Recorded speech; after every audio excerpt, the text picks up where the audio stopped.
ambities zijn ook, zoals zoveel andere Vlaamse steden en gemeenten, wat groter dan wat we in de realiteit kunnen realiseren.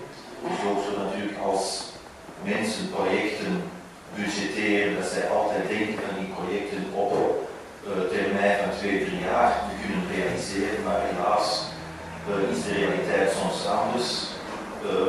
U weet dat wij geconfronteerd worden met niet zo eenvoudige wetgeving en reglementering. Er ook niet veel moet gebeuren om vertraging op te lopen. Heel dikwijls bedrijven of partijen die geen gelijk krijgen, procedures opstarten, waardoor er ons bijkomende vertraging opgelopen wordt enzovoort. Dus er is een verschil tussen onze ambitie en wat ons gemeentelijk apparaat aan kan. 2, het is denk ik ook menselijk dat we altijd en gelukkig maar denken dat we meer kunnen als we in de realiteit soms doen. Ten derde, ja, we hebben ook wat achterstand opgelopen omdat er ook wat personeelstekort is opgetreden.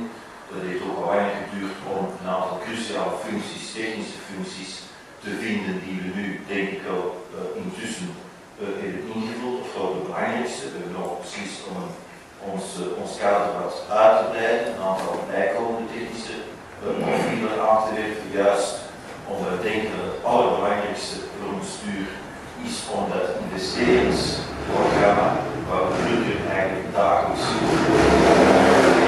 waar hij vooral de belangstelling heeft, straten, pleinen, rioleringen, nieuwe van wijken enzovoort, om dat toch proberen wat het exploitatiebudget betreft, is inderdaad zo dat onze ontvangsten behoorlijk goed gebudgeteerd zijn. Dat is heel kleine afwijking op wat we budgetteren en wat we realiseren.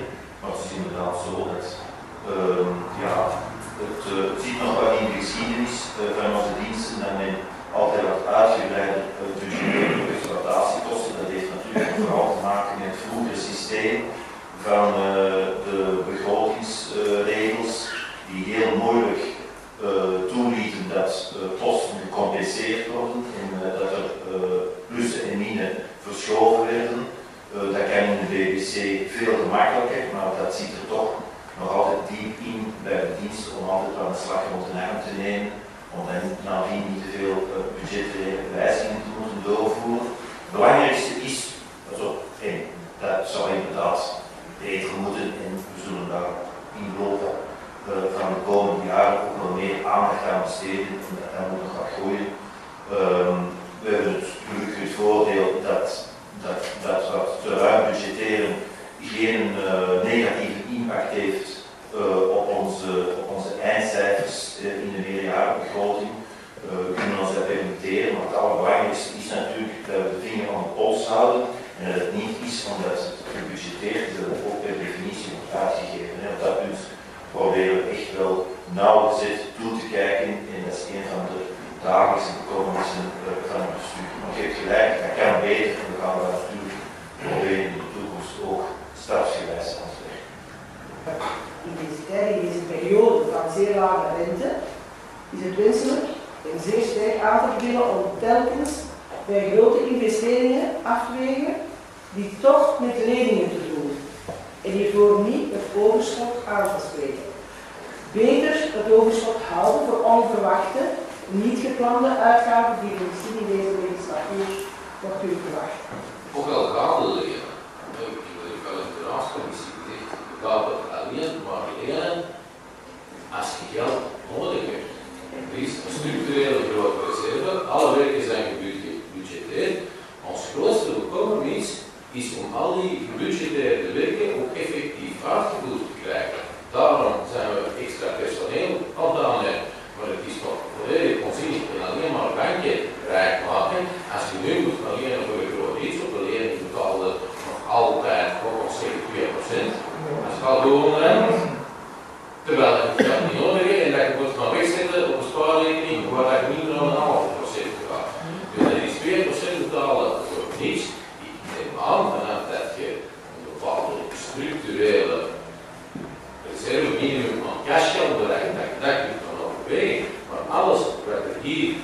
gepland is in de meerjarenplanning, is gebudgeteerd, daar is geld voor. We hebben zelfs het grote probleem, dus bij de vergelijking, we zijn aan het investeren in mensen en in middelen om ons projecten, om onze gebudgeteerde investeringen op een ordentelijke manier en tijdig uitgevoerd te krijgen.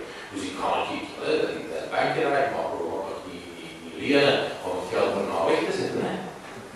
Dat is toch niet met deze cashflow, met deze financieringsmarge, of financieringsmarge laat zelfs geen wat je kunt lenen, die wel echt moet lenen. Hè. Dat is een oude optiek van we moeten proberen de banken zo graag mogelijk te maken, maar dat is voor mij zo niet. Ja, we gaan de visie. Goed, is dat voldoende beantwoord? Alle vragen, opmerkingen gemaakt? Dan kunnen we overgaan tot de stemming, minister. Ja. Ja. Ja.